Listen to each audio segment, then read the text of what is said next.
y en general a todas y todos quienes nos acompañan el día de hoy. Está viviendo usted días interesantes aquí en Colombia y le corresponde pues asumir a partir de hoy una responsabilidad dentro del Estado colombiano y en el Poder Judicial en estos días tan interesantes. Aquí acabo de colgar un cuadro que me regaló el gobierno de Chile, presidente Boric, de un fotógrafo del entonces, 11 de septiembre, antes del 11 de septiembre de 1973, de Salvador Allende. Es el primer cuadro que creo que Casa de Nariño tiene de Salvador Allende, no he encontrado ninguno más.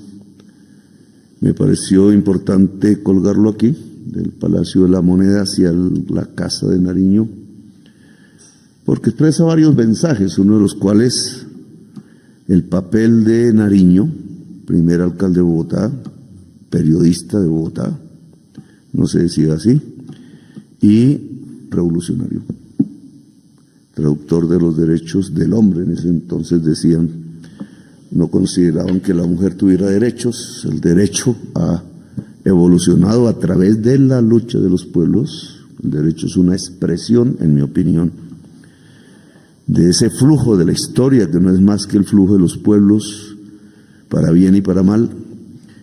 Y aquí entonces se puede juntar esta, que es la Casa de Nariño. La Casa de Nariño no era todo este palacio, era una parte que está por aquí,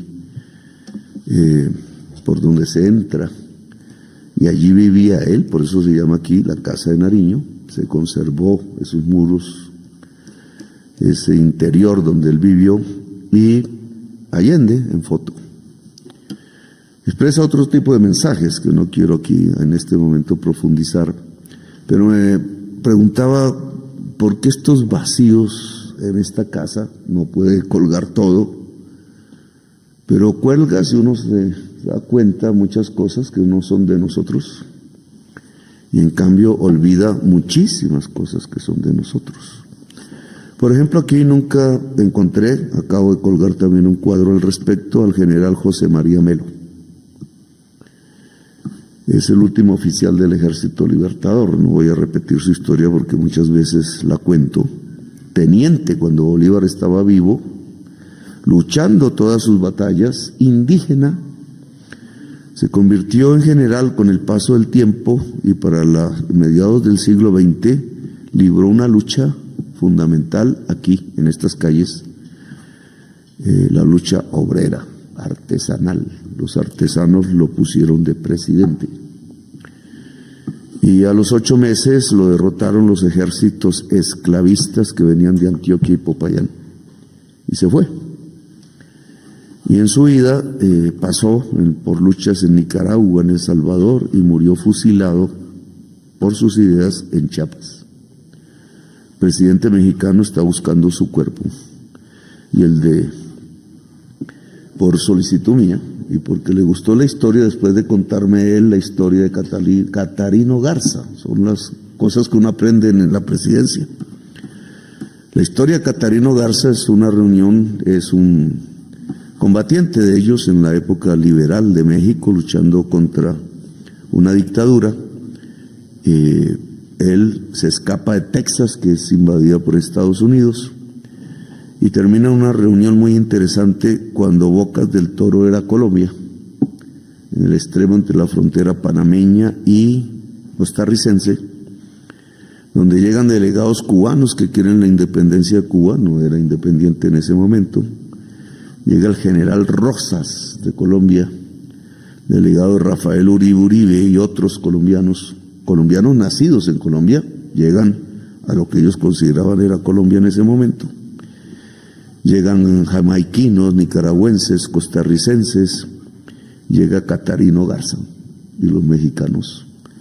Y se instaura una reunión que no es leída en la historia de Colombia y es olvidada, como olvidados están los cadáveres allí, porque es una reunión liberal que busca establecer los derechos liberales y la libertad en toda América casi un siglo después. y estalla el ejército conservador y un crucero norteamericano que deja marinos, entran en guerra y mueren todas estas figuras, incluido Catarina Garza e incluido el general Rosas. Yo he tratado de buscarlos, pero 2 veces se me ha prohibido llegar a ese lugar. Y charlando sobre Catarino Garza y Melo, los 2 presidentes de México y de Colombia decidimos encontrar los cadáveres, a ver si era posible traerlos. Me ha tocado solamente colgar otra foto, la del general Melo, porque tampoco estaba aquí y era presidente de Colombia, el único presidente indígena de Colombia. Casi nadie sabe que tuvimos un presidente indígena, pero por 8 meses lo tuvimos y fue el último general del Ejército Libertador, porque por decreto allí acabaron el Ejército Libertador, solo porque se había juntado ese ejército que dio la libertad de América y su último oficial con los obreros. Y por eso él no está aquí, sino hasta que este gobierno colgó su foto. También había sucedido con el único presidente negro de Colombia, el presidente Nieto, y me tocó traer una serie de símbolos que no están en este palacio, por ejemplo, los símbolos de la paz, de quienes hicieron la paz, y hasta estoy viendo cómo poner a Gabriel García Márquez, que nos tocó ponerlo, tampoco el premio Nobel estaba en este palacio, en esta casa, no existía. No existen sino personas blancas, de una condición social, y unos artefactos que bien servirían para mostrarle al pueblo de lejos de aquí. Pero no está toda nuestra historia, hay una parte de la historia olvidada. Y un poco poner a Allende, y un poco recordar a Nariño, y un poco traer a José María Melo, y un poco traer a García Márquez, y un poco traer al presidente Nieto, y quizás el sombrero de Pizarro, con que firmó la paz en este mismo palacio antes de ser asesinado en el avión, y hasta tengo la sotana científicamente comprobada por un examen genético que hizo Medicina Legal, de eso va a sacar una revista científica, la sotana del sacerdote Camilo Torres Restrepo, que no sé si colgarla o no. Y a veces pienso que sí, porque las consecuencias de las acciones y del flujo de la historia hoy nos traen un hecho dramático, repetido en nuestros últimos años, una volqueta cargada de explosivos que hiere 27 jóvenes y mata 2 dentro de los datos que tengo, puesta por el ELN con quien estábamos conversando de paz. Y obviamente, como sucedió aquella vez en otro sitio aquí cerca, en la escuela de la policía, cuando murieron muchísimos agentes de policía, alféreces que estaban estudiando allí, pues prácticamente es una acción que cierra un proceso de paz con sangre. Y es como un eterno devenir, silenciar una parte del pueblo y seguir en guerras y matándonos entre nosotros una y otra vez, como si esa fuera nuestra historia. Y a veces queda difícil preguntarnos si es que vamos a seguir por ahí, si es que los que no son de determinada élite no pueden estar aquí, y al mismo tiempo, si entonces la consecuencia es estarnos matando, pues, entre nosotros. Y creo que el tema, pues, no tiene que ver exactamente con tu posesión, sino que tendrá que ser materia también de tus análisis, etcétera, como jurista dentro del Estado que ahora eres. Yo no los conozco a ustedes, no sé su pensamiento político, pero sí estas reflexiones, porque ahora se abren de nuevo en la historia de Colombia.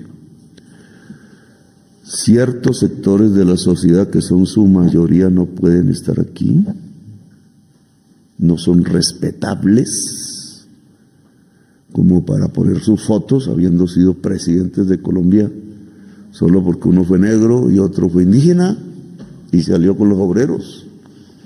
Y no tiene eso algo que ver con que nos estemos matando de esta manera todo el tiempo, porque son 75 años, si es que uno cuenta el 9 de abril de 1948 para acá. Yo creo que eso amerita una reflexión, porque estamos entrando a una era parecida, a pesar que la campaña electoral y los electores que estuvieron conmigo, mayoría en Colombia, expresaron otro camino.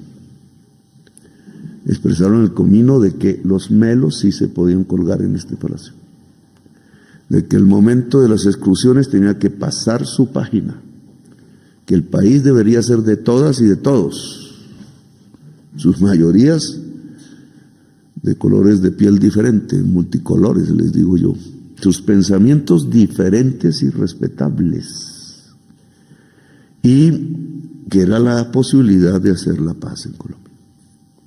Esa fue más o menos la posición, siempre y cuando se pudiera construir justicia social en este país. Justicia social es que la gente, que la mayoría que tiene necesidades, pueda garantizar sus derechos. Eso fue lo que dijo la Constitución Nacional, que nos rige.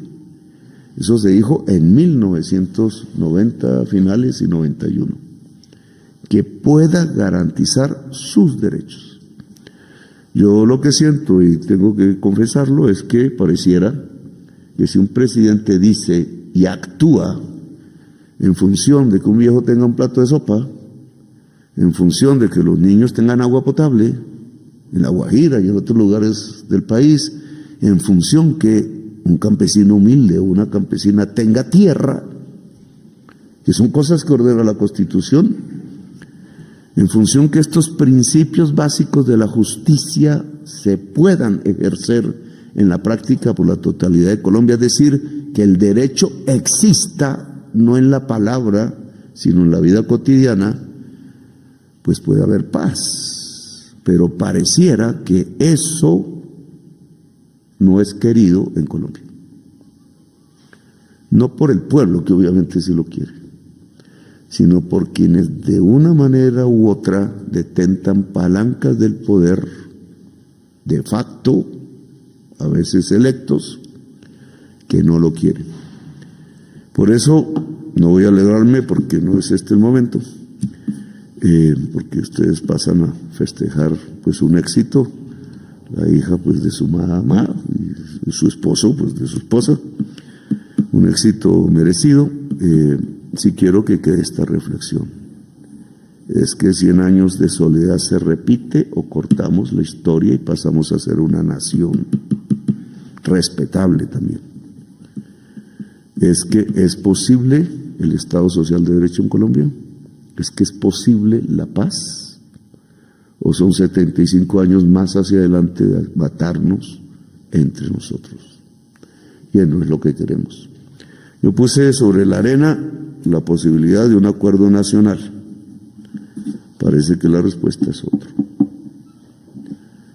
Aquí respetamos las Cortes. Jamás verán ustedes una interceptación telefónica.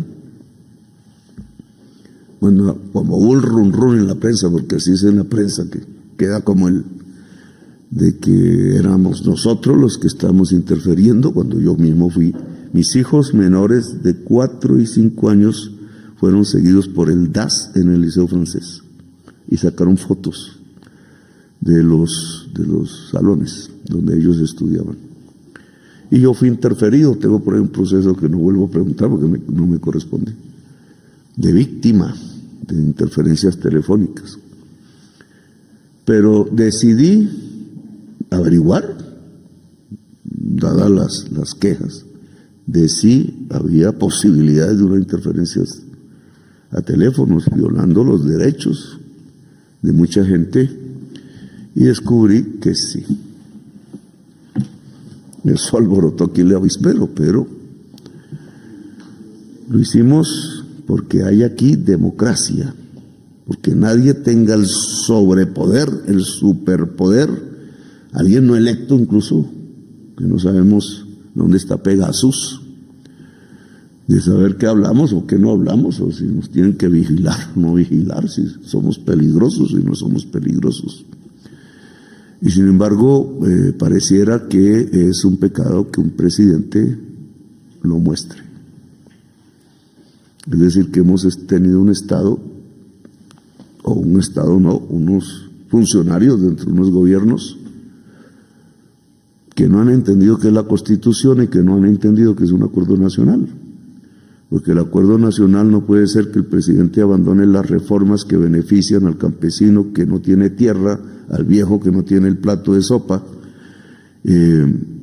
o al niño que no tiene el agua potable, que ese no es el camino de un acuerdo nacional, sino que el camino de un acuerdo nacional es que aquí haya democracia, justicia social y paz. Eso se va a definir, como siempre, en la historia de Colombia y en los próximos días, pero quiero dejarlo planteado. Los derechos de un presidente se respetan, porque si nos vamos a irrespetar también los derechos de un campesino, de un niño sin agua, de una persona pobre, de un viejo sin sopa caliente en las calles, de un soldado que ahora es agredido por el ELN, en vez de hablar de paz, van por un muchacho soldado cuya madre estará llorando en este momento o preocupada si está herido, que tiene todo el derecho de ser en Colombia y que a través de estas guerras de las cuales él no es responsable, ¿qué responsabilidad tiene?